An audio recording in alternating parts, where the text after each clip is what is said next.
দীপশিতা, কচু পাতা আর চিংড়ি। এবার সেই রেসিপিটা বানিয়ে ফেলো তো সব করে। কচু পাতায় চিংড়ি, ওকে। দেখতে আমি পেয়েছি একলা মনে নির্জনেতে তোমার ছবি এঁকেছি। জল ভরা মেঘ ওই দু চোখে দেখতে আমি পেয়েছি একলা মনে নির্জনেতে তোমার ছবি এঁকেছি। নাম রেখেছি বনলতা যখন দেখেছি, হয়তো বা সেই ক্ষণেই তোমায় ভালোবেসেছি।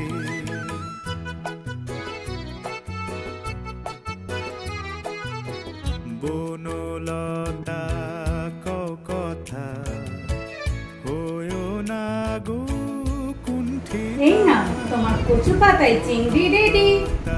কথা হয়ো না।